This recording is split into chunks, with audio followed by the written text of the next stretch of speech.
영광의 박수 올려드리겠습니다. 네, 옆 사람과도 인사하시겠습니다. 반갑습니다. 축복합니다. 사랑합니다.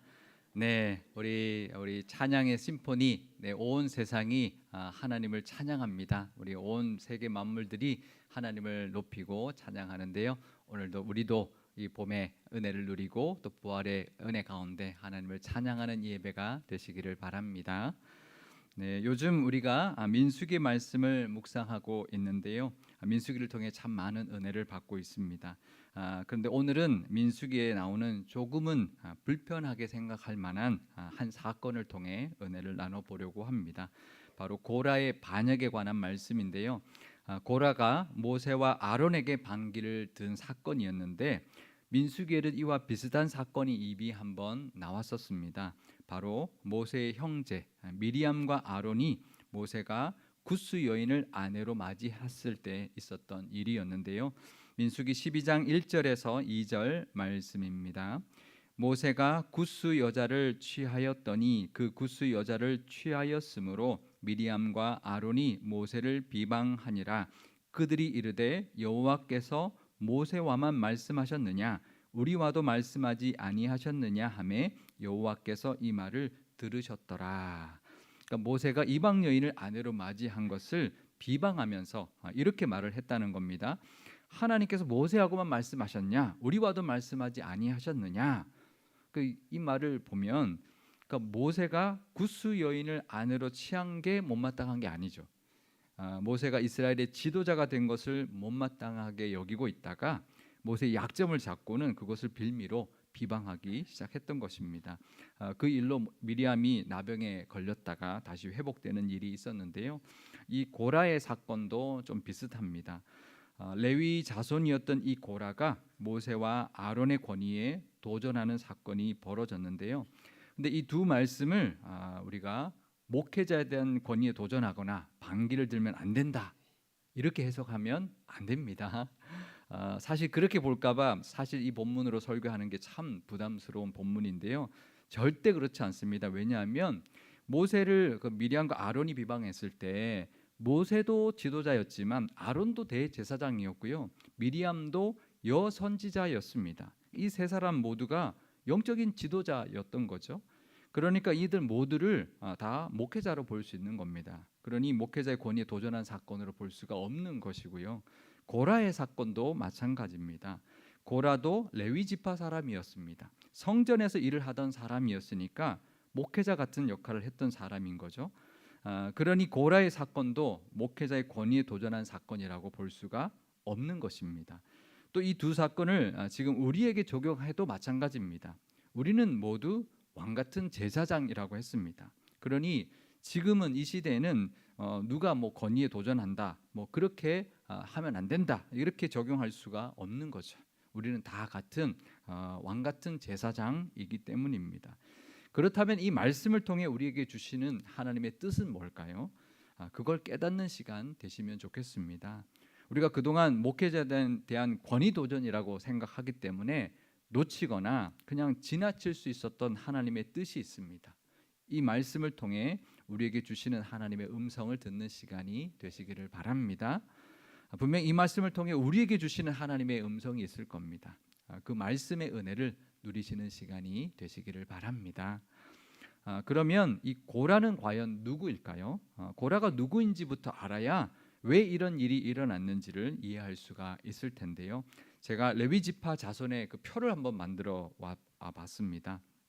레위에게는 세 아들이 있었는데요. 게르솜과 또 고핫과 무라리가 있었는데요. 이 레위의 세 명의 아들 중에서 둘째 아들인 고핫 자손이 있었는데 이 모세와 아론이 고핫 자손들이었습니다. 고핫에게는 네 명의 아들이 있었는데요. 그 첫째 아들은 아므람, 둘째 아들이 이스알, 헤브론, 우시엘 이렇게 네 명의 아들이 있었는데 그 첫째 아들 아브람에게서 아론과 모세가 났습니다. 그래서 아브람의 아들 아론이 대제사장이 되었고 모세가 이스라엘 전체의 지도자가 되었는데요. 이 고라는 고핫의 둘째 아들 이스알의 아들이었기 때문에 아론과 모세와는 사촌지간이었습니다. 근데 자기는 성물을 운반하는 그런 역할만 하는 사람이 되었으니까 불만을 가지게 되었던 거죠. 같은 고앗 자손인데 누구는 지도자들이 되었고 자기는 성물이랑 운반하는 사람이 되었다, 이렇게 생각을 했던 것입니다. 근데요, 한번 저 표를 자세히 보시면 그래도 자기는 모세와 아론이 속해 있는 고앗 자손이었기 때문에 성소 안에 있는 성물을 다루는 사람이 되었습니다. 오히려 레위의 장자였던 게르솜은 자손들은 장막의 덮개와 휘장을 운반하는 역할을 했거든요. 그러니까 어쩌면 모세와 아론 덕분에 더 성스러운 물품을 다루는 역할을 했던 것인데 그것에 대한 감사는 없었던 것이죠. 사람의 욕심은요, 아래를 보지 못하고 위를 보기 때문에 생기는 것입니다. 레위의 아들 무라리 자손은요, 성막의 기둥과 널판 같은 무거운 것들을 다루었습니다. 그 역할에 비한다면 그래도 이 고라는 얼마든지 감사할 수 있는 그런 역할을 맡았던 것이죠. 근데 고라가 불만을 가지고 반역을 일으켰던 것입니다. 민수기 16장 1절 말씀입니다. 레위의 증손 고앗의 손자 이스할의 아들 고라와 르후벤 자손 엘리압의 아들 다단과 아비람과 벨렛의 아들 온이 당을 짓고, 그러니까 고라가 반역을 일으킬 때 혼자 한 게 아니었습니다. 르벤 자손 다단과 아비람과 온이 함께 했다는 것인데요. 왜 그랬을까요? 르벤은 야곱의 장자였습니다. 그러니까 12지파 중에 가장 장자의 그런 장자의 그 역할을 했어야 되는데 그러지 못했습니다. 장자 지파의 역할을 하지 못했는데 장자에게는 이스라엘은 두 분깃을 주었습니다. 아들들이 있으면 장자에게는 두 분깃을 주고 다른 아들은 한 분깃씩 주는데 그 두 분깃의 그 은혜는 요셉 가문에게 주어졌습니다. 요셉이 두 분깃을 받아서 그의 두 아들 므낫세와 에브라임이 이스라엘의 12지파의 반열에 올랐기 때문인데요. 그러니까 장자의 분깃은 요셉 가문이 받았고요. 장자 지파의 역할은 유다 지파가 했습니다. 그래서 제일 동쪽의 선봉에 서는 역할을 유다 지파에게 하게 했던 것인데요. 그러니까 루벤 지파의 지도자였던 다단과 아비람과 온이 그것에 대한 불만을 품고 있었던 것이죠. 그래서 고핫 자손과 같이 남쪽 진영의 진을 치고 있으면서 이 고라의 반역에 동참하게 되었던 것입니다. 그러니까 같은 남쪽 진영에 함께 있으면서 서로 이제 불만을 계속 같이 이제 공유하다 보니까 우리가 같이 힘을 합치면 뭔가 할 수 있을 것 같다라는 그런 생각을 했던 것이죠. 그런데요, 이 말씀을 우리가 보면서 이 상황을 보면서 그냥 이 고라는 나쁜 사람이다, 뭐 왜 그러냐, 뭐 이렇게만 보고 넘어가서는 안 됩니다. 왜냐하면요, 우리도 고라 같을 때가 있기 때문입니다. 우리도 내 속에 욕심이 있고요, 시기심이 있고요, 불만도 얼마든지 있을 수가 있기 때문입니다. 그것 없는 사람 있나요? 나는 시기심 없다, 욕심 없다, 불만 없다, 그런 사람 아무도 없습니다. 누구나 다 있습니다. 문제는 그걸 어떻게 다스리느냐가 더 중요한 것이지 그거 있다고 손가락질할 수 있는 사람은 아무도 없습니다. 그러면 우리는 고라 같은 상황을 만날 때 어떻게 해야 될까요? 시기심이 들고 불만이 생길 때 우리는 우리를 돌아봐야 합니다. 상대에게 손가락질하고 불만하고 비난할 것이 아니라 우리를 돌아봐야 합니다. 시기심과 불만의 원인이 우리는 외부에 있다고 생각합니다. 아닙니다. 외부적인 요소가 자극을 한 것은 맞지만 그 원인은 우리 안에 있습니다. 예를 한번 들어보겠습니다. 우리가 잘 아는 어느 집의 아들이 서울대를 들어갔어요. 어떤 마음이 드세요? 시기하는 사람도 있을 것이고 아이고 잘했네라고 축하하는 사람도 있을 겁니다. 어떤 사람에게는 그것이 시기심이 전혀 들지 않는 일이고 어떤 사람에게는 시기할 이유가 되는 것입니다. 그래서 막 비방하고 막 흠잡고 그러는 거죠. 근데 축하하는 사람도요, 속으로는 부럽죠. 안 부럽나요? 누가 서울대 들어가고 다 뭐 이렇게 다 잘 되면 부럽습니다. 하지만 축하하는 사람이 있는가 하면 그것을 비방하거나 시기하고 질투하는 사람이 있습니다. 그렇다면 그게 외부적인 것이 원인이 아닌 거죠. 그러면 모든 사람이 다 똑같이 그렇게 해야죠. 진짜 원인은 바로 내 속에 있는 욕심입니다. 내 아들은 서울대 못 가는데 저 아들은 왜 서울대를 가? 뭐 저 아들이 뭘 잘났다고? 그렇게 시기하고 질투가 생겨나서 상대를 공격하는 것입니다. 우리도 다 죄인입니다. 아직도 죄성이 있습니다. 욕심이 있는 것입니다. 근데 평소에는 잘 몰라요. 근데 사람마다 다 다른 어떤 욕심이 있는데 외부적인 어떤 자극이 오면 어떤 사람은 이 자극에 반응하고 어떤 사람은 저 자극에 반응하는 것입니다. 내 속에 가라앉아 있던 욕심이 올라오는 것이죠. 그러면 그걸로 남을 공격할 이유로 삼아서는 안 됩니다. 그걸로 우리는 나를 돌아보는 기회와 이유로 삼아야 합니다. 내 속에 있는 욕심을 발견하는 계기로 삼아야 합니다. 내게 이런 욕심이 있구나.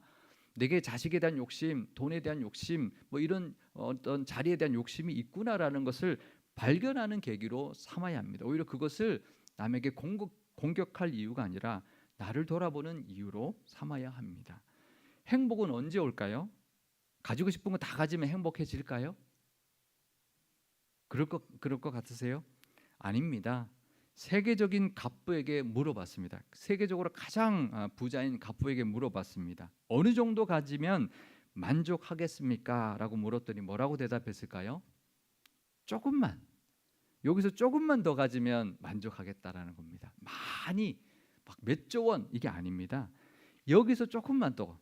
이게 함정인 거죠. 우리도 뭐 대단한 거 바라지 않는데 조금만 더. 근데요, 그게 끝이 없어요.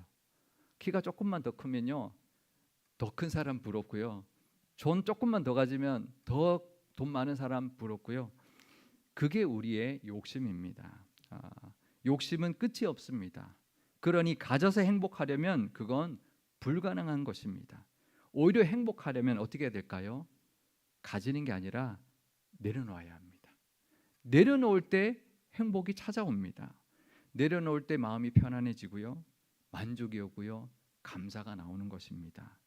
오히려 고라 같을 때 나를 불행하게 만드는 욕심을 발견하시고 그것을 하나님 앞에 내려놓는 시간이 되시기를 바랍니다.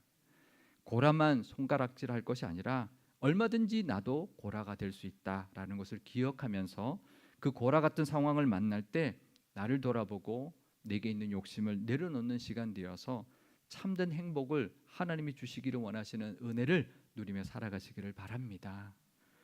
그러면 이때 모세는 어떤가요? 모세는 무슨 죄인가요?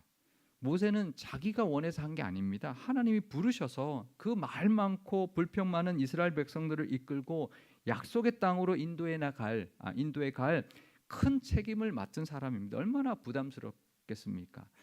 모세가 욕심이 나서 한 게 아닙니다. 하나님 맡겨주신 거예요. 근데 마치 모세가 혼자 다 해먹으려고 오해하고 비방한다면 얼마나 억울하겠습니까? 얼마나 분하겠습니까? 근데 모세는 그 상황에서 그 사람들을 대적하지 않았습니다. 이렇게 반응합니다. 민수기 16장 3절에서 4절 말씀입니다. 그들이 모여서 모세와 아론을 거슬러 그들에게 이르되 너희가 분수에 지나도다. 회중이 다 각각 거룩하고 여호와께서도 그들 중에 계시거늘 너희가 어찌하여 여호와의 총회 위에 스스로 높이느냐. 모세가 듣고 엎드렸다가. 그러니까 분수에 지나치다. 왜 스스로 높이냐? 그러자 모세가 어떻게 했을까요? 엎드렸다는 겁니다. 기도한 것이죠. 하나님 앞에 그 상황을 맡겼습니다. 그러면서 모세가 뭐라고 대답했냐 하면 하나님께서 보여주실 것이다 라고 말씀했는데요. 그러니까 모세가 직접 대응하지 않고 하나님 앞에 모든 것을 다 맡겼습니다. 지도자는요, 자기 마음대로 하라고 세운 것이 아닙니다. 그럼 고라와 다를 게 없는 것이죠. 하나님의 뜻에 맡겨야 되고 그 뜻에 순종해야 합니다. 하나님이 맡기신 직분이기 때문입니다. 모세와 아론의 역할도 하나님이 주셨습니다. 그냥 누가 알아주지 않아도요, 설령 누가 비난한다고 할지라도 하나님만 바라보면서 묵묵하게 그 역할과 맡기신 사명을 잘 감당하면 되는 것입니다.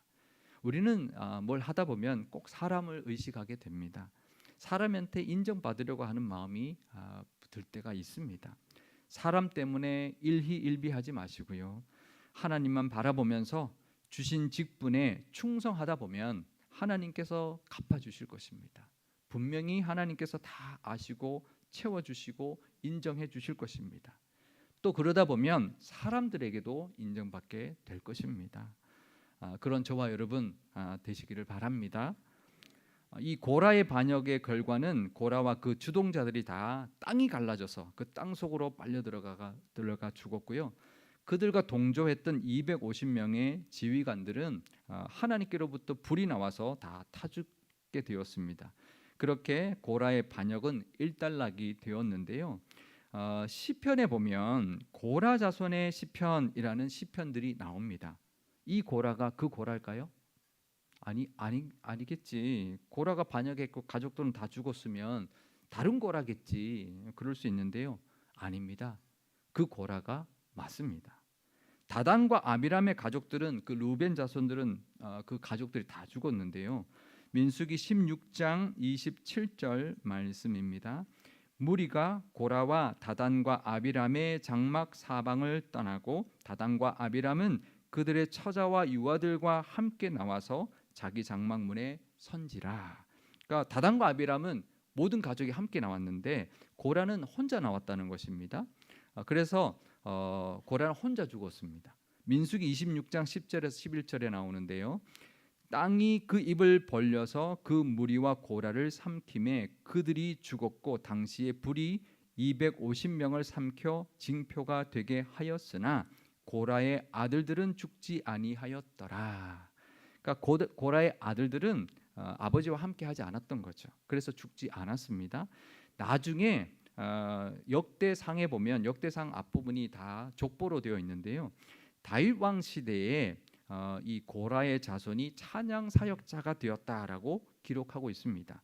특별히 헤만이라는 사람을 이제 지도자로 찬양 사역자의 지도자로 세움을 받았는데 그가 바로 고라의 후손이다 이렇게 밝혀주고 있습니다. 그래서 시편에 보면 시편 42편, 44편에서 49편, 84편, 85편, 87편, 88편 이렇게 총 11편의 시편이 고라 자손의 시편 이렇게 밝혀주고 있습니다. 왜 굳이 고라 자손의 시편이라고 그 성경이 밝혀주고 있을까요? 고라는 반역을 했지만 고라의 후손은 살아서 다윗 시대부터 성전에서 찬양하는 직분을 감당했던 사람들이다. 시편까지 지어서 그 시편이 이 성경에까지 기록된 사역자가 되었다. 그것을 말해주는 것입니다. 하나님을 찬양하고 예배하는 그런 사역자가 된 것이죠. 그러니 이 모습을 보면 자기에게 맡긴 역할에 감사하고 충성하다 보면 묵묵히 그 역할을 감당하다 보면 하나님께서 분명히 쓰실 때가 있는 것입니다. 하나님이 높이실 때가 분명히 있습니다. 그러면 모세의 자손들은 어떻게 됐을까요? 궁금하지 않으세요? 아론의 자손들은 대대로 제사장직을 맡았습니다. 그러면 모세의 후손은 무슨 역할을 감당했을까요? 모세에게는 두 아들이 있었습니다. 게르솜과 엘리에셀이 있었는데 역대상 23장과 26장에 보면 그 모세의 후손들은 성전의 문지기가 되었고 행정적인 그 성전의 역할을 하는 사람들이 되었다라고 기록해주고 있습니다. 성전에서 찬양하는 사람, 문지기 누가 더 큰 역할인가요? 이것도 마찬가지입니다. 그 역할이 어떠하든 하나님이 맡기신 거라면 누구는 찬양 사역자로, 누구는 문지기로, 누구는 행정 직원으로 감당하는 거 다 기쁜 일이고 감사한 일입니다. 오늘 이 말씀을 우리에게 주시는 것은 그거죠. 우리에게도 하나님 맡기신 직분이 있으니 겸손하게 그 직분을 잘 감당하고 기쁨으로 감당하다 보면 하나님이 은혜 주실 것이고 열매 주실 것이고 분명히 칭찬과 상급을 줄 것이다. 그 말씀을 우리에게 하고 있는 것입니다. 내게 맡기신 직분이 어떤 직분이라 할지라도 기쁨으로 감당하심으로 하나님의 은혜 가운데 살아가시기를 바랍니다. 달란트 비유가 있죠. 마태복음에 보면 달란트 비유가 나오는데요. 2달란트 남긴 사람이나 5달란트 남긴 사람에게 주인이 똑같이 칭찬을 합니다. 마태복음 25장 20절에서 21절은 5달란트 남긴 사람의 이야기인데요. 21절에 이렇게 되어 있습니다. 그 주인이 이르되 잘하였도다 착하고 충성된 종아 내가 적은 일에 충성하였음에 내가 많은 것을 내게 맡기리니 내 주인의 즐거움에 참여할지어다 하고 이렇게 말하고 그 다음에 22절과 23절은 2달란트 남긴 자의 이야기인데요. 23절에 2달란트 남긴 자에게 또 이렇게 말씀합니다.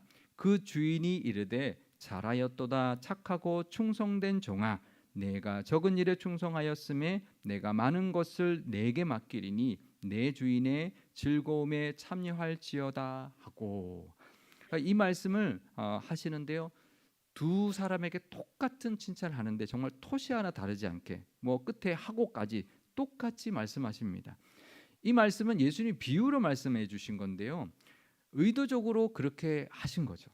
하나님 예수님이 일부러 그렇게 똑같은 칭찬을 받을 것이다. 정말 2달란트 남긴 자나 5달란트 남긴 자가 토시 하나 다르지 않게 하나님 앞에 똑같은 칭찬을 받게 될 것이다라는 것을 예수님이 분명히 말씀해 주신 거죠. 분명히 해 주신 겁니다.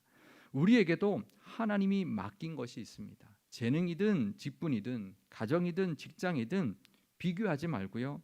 시기하지 말고요. 충성으로 그 역할 감당하다 보면 하나님이 열매 맺게 하실 것입니다. 그리고 그 열매에 대한 칭찬과 상급을 반드시 주실 겁니다. 하지만 더 많은 은사를 받은 사람이나 더 많은 재능을 가진 사람에 따라서 주는 게 아니라 그 역할에 충성한 사람에게는 똑같은 칭찬과 똑같은 상급을 주실 겁니다. 비교하지 마시고요. 시기하지 마시고요. 서로 존중하며 감사하며 서로 돕고 협력하면서 함께 하나님의 나라를 만들어가고 교회를 세워가며 또 세상을 섬기면서 행복하게 살아가시는 저와 여러분과 우리 교회가 되시기를 주님의 이름으로 축원드립니다. 기도하시겠습니다. 우리의 연약함을 너무나 잘 아시는 하나님 아버지, 우리도 고라와 같을 때가 있음을 고백합니다. 내 속에 욕심이 아직도 가득 차 있고 시기와 질투가 불쑥불쑥 솟아오를 때가 얼마나 많은지 모릅니다.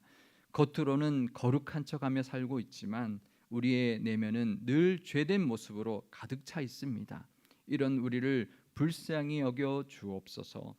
그럴 때 남을 공격한 이유로 삼을 것이 아니라 나를 돌아보고 나의 죄성을 발견하는 기회로 삼게 하시고 욕심을 내려놓는 시간이 되게 하옵소서.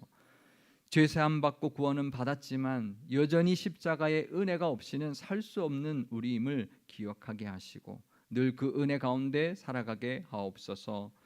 또 우리가 모세 같을 때도 있습니다. 때로는 억울하게 비난받을 때도 있지만 하나님은 다 알고 계시는 줄 믿습니다. 또 맡기신 직분 묵묵히 잘 감당할 때 하나님께서 열매 맺게 하실 것이고 분명히 갚아주시는 은혜가 있음을 믿게 하옵소서.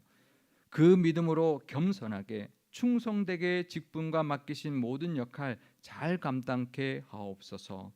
또 서로 협력하게 하시고 하나님의 나라를 함께 만들어가는 충성된 일꾼들 다 되게 하옵소서. 그럴 때 은혜가 넘칠 것이고 뒤를 돌아보며 다 하나님의 은혜였음을 고백하는 우리의 믿음이 될 줄 믿습니다. 모든 것이 다 하나님의 은혜요 감사 제목이 되게 하시고 행복한 우리 모든 교우가 다 되게 하여 주옵소서. 우리 구주 예수님의 이름으로 기도드리옵나이다.